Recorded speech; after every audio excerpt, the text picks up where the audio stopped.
உலக நாடுகளின் எரிசக்தி பாதையாக திகழும் கார்மோஸ் ஜலசந்தியில் ஈரான் ஒரு கண்ணுக்கு தெரியாத மரண வலையை விரித்துள்ளது. அதிநவீன ஏவுகணைகளை விட மிக குறைந்த செலவில் தயாரிக்கப்படும் கடல் கன்னிவெடிகள் மூலம் வல்லரசு நாடுகளின் போர்க்கப்பல்களையே முடக்கும் ஈரானின் வியூகம் சர்வதேச அளவில் பெரும் அதிர்வலைகளை ஏற்படுத்தியுள்ளது. உலகில் கப்பல் மூலம் கடத்தப்படும் கச்சா எண்ணெய் சுமார் 30% முதல் இந்த 34 கிலோமீட்டர் அகலமுள்ள கார்மோஸ் ஜலசந்தி வழியாகவே செல்கிறது. இந்த பகுதியை தனது கட்டுப்பாட்டில் வைத்திருப்பது என்பது உலக பொருளாதாரத்தின் கள்ளத்தை நெரிப்பதற்கு சமம் என்பது ஈரானுக்கு நன்கு தெரியும். ஈரானின் இஸ்லாமிய புரட்சிகர காவல்படை பல தசாப்தங்களாக கடல் கன்னிவெடிகளை தயாரிப்பதிலும் பயன்படுத்துவதிலும் நிபுணத்துவம் பெற்றுள்ளது. அவர்கள் பயன்படுத்தும் முக்கிய கன்னிவெடி வகைகள் தொடர்பாக ஆராய்கின்ற போது இவை கடலில் அடிப்பகுதியில் நங்கூரமிடப்பட்டு நீருக்கடியில் ஒரு குறிப்பிட்ட ஆழத்தில் மிதக்கும். ஒரு கப்பல் இதன் மீது மோதும் போது அல்லது இதன் அருகில் வரும்போது வெடிக்கும். இரண்டாவது வாட்டம் மைன்ஸ், அடிப்பகுதி கன்னிவெடிகள். இவை கடல் தரையில் அமர்ந்து கப்பல்களின் காந்தப்புலம் அல்லது ஒலி அதிர்வுகளை உணர்ந்து வெடிக்கும் திறன் கொண்டவை. அதேபோல மிதக்கும் கன்னிவெடிகள். இவை அலைகளின் போக்கில் மிதக்க விடப்படும். இவை எங்கே இருக்கும் என்று கணிப்பது மிகவும் கடினமான ஒரு விடயம். கடல் கன்னிவெடி ஏன் இவ்வளவு ஆபத்தானது என்ற ஒரு கேள்வி உங்களுக்கு வரலாம். ஏனென்று சொன்னால், நாங்கள் கன்னிவெடிகளை கண்டு வளர்ந்தவர்களாக இருக்கிறோம். ஆகவே நாங்கள் கண்ட கன்னிவெடிகளுக்கும் இந்த கடல் கன்னிவெடிகளுக்கும் என்ன வித்தியாசம் என்ற ஒரு கேள்வி பலரை ஆச்சரியப்படுத்தலாம். ஒரு ஏவுகணையை ரேடார் மூலம் கண்டறிய முடியும். ஆனால் ஒரு கடல் கன்னிவெடி நீருக்கு அடியில் அமைதியாக காத்திருக்கும். குறைந்த செலவு, அதிக சேதம் கொண்டதாக இருக்கிறது. சில $1000 தயாரிக்கப்படும் ஒரு கன்னிவெடி பல பில்லியன் டாலர் மதிப்புள்ள ஒரு அமெரிக்க விமானம் தாங்கி கப்பலையே நிலைக்குள்ளே செய்யக்கூடியது. அதே போல கடலில் ஒரு கன்னிவெடி இருப்பது உறுதி செய்யப்பட்டாலே அந்த பகுதி வழியாக செல்ல எந்த கப்பல் நிறுவனமும் முன்வராது. இது இன்சூரன்ஸ் கட்டணங்கள் உயர்த்தி உலக சந்தையில் எண்ணெய் விலையை உடனடியாக எகிற வைக்கும். அதேபோல ஈரான் வெறும் கன்னிவெடிகளை மட்டும் நம்பி இருக்கவில்லை. நூற்றுக்கணக்கான சிறிய அதிவேக படகுகளை வைத்திருக்கிறது. இந்த படகுகள் கூட்டமாக வந்து பெரிய கப்பல்களை சூழ்ந்து கன்னிவெடிகளை வீசவோ அல்லது தற்கொலை தாக்குதல் நடத்தவோ தயாராக இருக்கிறது. அதேபோல சர்வதேச பொறை, அமெரிக்கா மற்றும் நட்பு நாடுகளின் சவால் என்பனவும் மிகப்பெரிய விடயமாக காணப்படுகிறது. இந்த மரண வலையை அகற்றுவது அவ்வளவு எளிதானது அல்ல. கன்னிவெடிகளை அகற்றும் கப்பல்கள் மெதுவாக செயல்படக்கூடியவை. அவை கன்னிவெடிகளை தேடும் போது ஈரானின் கரைசார் ஏவுகணைகளுக்கு அவை எளிதாக இலக்காகிவிடும்.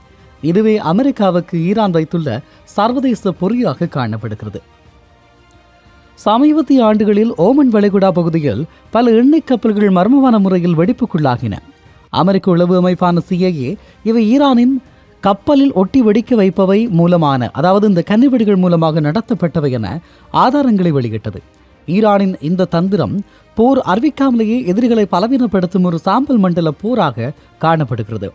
ஹார்முஸ் ஜலசந்தியில் ஈரான் விதைத்துள்ள இந்த மரணவலிகள் வெறும் ஆயுதங்கள் அல்ல, அவை உலக பொருளாதாரத்தை அச்சுறுத்தும் ஒரு ராஜதந்திர கருவி.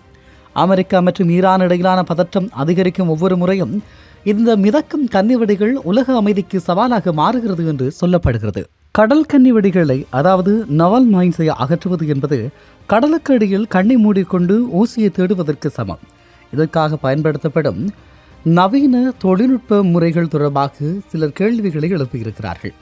அந்த அடிப்படையில் சோனார் ஸ்கேனிங், முதலில் கன்னிவெடிகள் எங்கே இருக்கிறது என்பதை கண்டறிய வேண்டும். இதற்காக கப்பலின் அடிப்பகுதியில் கை ரெவல்யூஷன் சோனர் கருவிகள் பயன்படுத்தப்படுகிறது. இவை கடலின் அடிப்பகுதியை ஒரு ஸ்கேனிங் மெஷின் போல படம் பிடிக்கும். பாறைகளுக்கும் கன்னிவெடிகளுக்கும் உள்ள வித்தியாசத்தை இதன் மூலம் கண்டறிய முடியும். அதே போல தன்னாட்சி நீர்க்குடை வாகனங்கள் என்று ஒன்று இருக்கிறது. அதாவது இவை மனிதர்கள் இல்லாமல் இயங்கும் சிறிய ரக நீர்மூழ்கி கப்பல்கள். இவை கடலுக்கு அடியில் சென்று கேமராக்கள் மற்றும் சென்சார்கள் மூலமாக கன்னிவெடிகளை கண்டறியும். அதே போல கப்பல்கள் கன்னிவெடி இருக்கும் இடத்திற்கு செல்வது ஆபத்தானது என்பதால் இந்த சிறிய AUVகளை அனுப்பி தேடுதலில் பாதுகாப்பானதாறு ஒரு முறையாக பயன்படுத்திக் கொள்கிறார்கள். அதே போல நீருக்கடியில் இயங்கும் ரோபோக்களும் இதில் பயன்படுத்தப்படுகிறது. ஒரு கன்னிவெடி கண்டறியப்பட்டவுடன் அதை அழிக்க ரோபோக்கள் பயன்படுத்தப்படுகிறது. இந்த கருவியுடன் ஒரு நீண்ட கேபிள் இணைக்கப்பட்டிருக்கும். கப்பலில் இருக்கும் வீரர்கள் இதை இயக்குவார்கள். இந்த ரோபோ கன்னிவெடிக்கு அருகில் சென்றதும் ஒரு சிறிய வெடிபொருளை, அதாவது C4J சார்ஜர் அங்கே வைக்கும். பிறகு ரோபோ பின்வாங்கியதும் அந்த வெடிபொருள் வெடிக்க வைக்கப்பட்டு கன்னிவெடி பாதுகாப்பாக தகர்க்கப்படும். சில கன்னிவெடிகள் கப்பலின் காந்தப்புலம் அல்லது என்ஜின் சத்தத்தை உணர்ந்து வெடிக்கும். இவற்றை ஏமாற்ற ஸ்வீப்பிங் முறை பயன்படுத்தப்படுகிறது. ஒரு சிறிய ஆளில்லா படகு அல்லது ஹெலிகாப்டர் கடலில் ஒரு நீண்ட கம்பியை இழுத்துச் செல்லும்.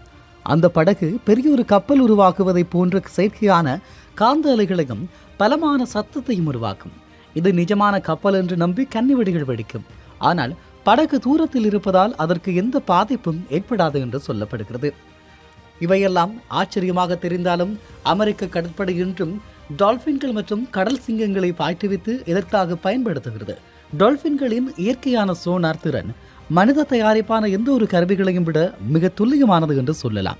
இவை நீருக்கடியில் உள்ள கனிவெடிகளை கண்டுபிடித்து அதன் அருகில் ஒரு அடையாள குறியை வைத்துவிட்டு வரும். இந்த கப்பல்கள் பொதுவாக மரம் அல்லது கண்ணாடி இழை கொண்டு தயாரிக்கப்படுகிறது. ஏன் இரும்பு அல்லது எஃகு கொண்டு கப்பல்கள் செய்தால் அந்த காந்த ஈர்ப்பு விசை கன்னிவெடிகளை தூண்டி கப்பலை வெடிக்கச் செய்துவிடும். எனவே காந்த ஈர்ப்பு இல்லாத பொருட்களை கொண்டு இந்த கப்பல்கள் உருவாக்கப்படுகிறது. இதில் இருக்கக்கூடிய சவால்களும் இல்லாமல் இல்லை. ஈரான் போன்ற நாடுகள் இன்று ஸ்மார்ட் மைன்ஸ் என்னும் புத்திசாலி கன்னிவெடிகளை பயன்படுத்துகிறது.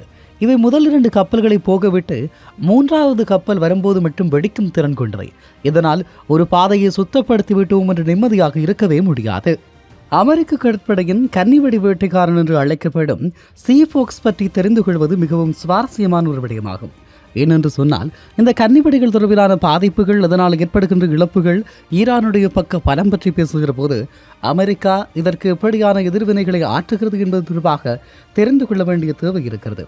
கன்னிவெடிகளை கண்டதும் அதை தற்கொலை தாக்குதல் நடத்தி அழிக்கும் ஒரு சிறிய ரக நீர்க்குடை ஏவுகணை போன்றதுதான் இந்த சீஃபோக்ஸ் என்று சொல்லக்கூடிய ரோபோக்கள். இதோ அதனுடைய செயற்பாடுகள் மற்றும் சிறப்பம்சங்கள் தொடர்பாக சற்று விரிவாக பார்க்கலாம். சீஃபோக்ஸ் என்றால் இது ஜெர்மனியில் தயாரிக்கப்பட்டு அமெரிக்கா மற்றும் பல நேட்டோ நாடுகளால் பயன்படுத்தப்படும் ஒரு எவர் கிளாஸ் தன்னாட்சி வாகனம். இது பார்ப்பதற்கு ஒரு சிறிய டார்பியோ போன்று இருக்கும்.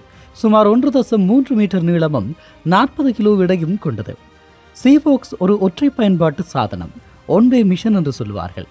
இதன் செயற்பாட்டை 3 நிலைகளாக பிரிக்கலாம். ஒன்று, தேடுதல். ஒரு போர்க்கப்பலில் இருந்து இதை கடலுக்குள் இறக்குவார்கள். இது ஒலியிலை கேபிள் மூலமாக கப்பலுடன் இணைக்கப்பட்டிருக்கும். வீரர்கள் கேமரா மூலம் இதை கட்டுப்படுத்துவார்கள். அதேபோல அடையாளம் காணுதல். இதில் உள்ள அதிநவீன சோனார் மற்றும் கேமரா உதவியுடன் கடலுக்கடியில் இருப்பது பாறையா அல்லது கன்னிவெடியா என்பதை துல்லியமாக உறுதி செய்ய முடியும். அதே போல முக்கியமானது அழித்தல். இது ஒரு கன்னிவெடியை கண்டறிந்தால் அதற்கு மிக அருகில் சில சென்டிமீட்டர் தொலைவு சென்று நிற்கும். பின்னர் வீரர்களின் கட்டளைப்படி இதில் உள்ள சார்ஜர் எனப்படும் வெடிபொருளை வெடிக்கச் செய்யும். இதில் சீஃபோக்ஸ் ரோபோவும் சேர்ந்து அழிந்துவிடும். ஆனால் எதிரியின் கன்னிவெடியும் அத்தோடு தகர்க்கப்படும். ஏன் இது ஈரானுக்கு பெரிய ஒரு அச்சுறுத்தலாக இருக்கிறது என்ற கேள்வி பலரும் முன்வைப்பது. அதாவது ஈரான் கண்டுபிடித்திருக்கும் ஸ்மார்ட் மிசைல்ஸ் என்று சொல்லக்கூடிய அந்த கடல் கன்னிவெடிகள் இதற்கு மிகப்பெரிய ஆபத்தாக ஏற்படுத்துகிறது ஏன் என்ற கேள்வி இருக்கிறது. ஹார்முஸ் ஜலசந்தியில் ஈரானின் கன்னிவெடி அச்சுறுத்தலை சமாளிக்க அமெரிக்கா இந்த சீஃபோக்ஸ்களை தான் பெருமளவில் பயன்படுத்துகிறது. மிகவும் இருட்டான கலங்கலான கடல் நீரிலும் இதற்கு கண் தெரியும் என்று சொல்லுவார்கள். அதேபோல மனிதர்களை அனுப்பி கன்னிவெடிகளை அகற்றுவதை விட இது பல மடங்கு வேகமானது. ஒரு கன்னிவெடியை வெடிக்கும் போது வீரர்கள் யாரும் உயிரிழக்க வாய்ப்பில்லை, ஒரு ரோபோ மட்டும் அழியும். சீஃபோக்ஸின் புத்திசாலித்தனம். சமீபத்திய மாடல்கள் தானாகவே இயங்கும் திறன் கொண்டவை. இவை ஒருமுறை கடலில் விடப்பட்டால் இலக்கை தேடிச் சென்று அழித்துவிட்டு திரும்பாது. இதனால் எதிரி நாடுகளின் கன்னிவெடி உத்திகள் செயலிழந்து போய்விடுகிறது. அதே நேரம் ஒரு சுவாரஸ்யமான உண்மையையும் சொல்லியாக வேண்டும். ஈரான் தனது கன்னிவெடிகளை மிக குறைந்த செலவில் சுமார் $2000 தொடக்கம் $5000 வரை தயாரிக்கிறது. ஆனால் அதை அழிக்க அமெரிக்கா பயன்படுத்தும் ஒரு சீஃபோக்ஸ் ரோபோவின் விலை சுமார் $1 லட்சம் தொடக்கம் $2 லட்சம் இருக்கும். இதுதான் நவீன போரின் ஒரு விசித்திரமான முறை. எதிரியின் மலிவான ஆயுதத்தை அழிக்க நாம் விலகு இருந்த தொழில்நுட்பத்தை பயன்படுத்த வேண்டியுள்ளது. இந்த சீஃபோக்ஸ் ரோபோக்களை எதிர்கொள்ள ஈரான் இப்போது ஆன்டி ரோபோட் தொழில்நுட்பங்களை உருவாக்கி வருவதாக தற்போதைய செய்திகள் கிடைக்கப்பெறுகிறது. இவை எப்படி என்றாலும் இதனுடைய மாற்றங்கள், இதனுடைய அழிவினுடைய பாதைகள் எப்படி இருக்கும் என்பது மிகப்பெரிய கேள்வியாகவே மாறி நிற்கிறது.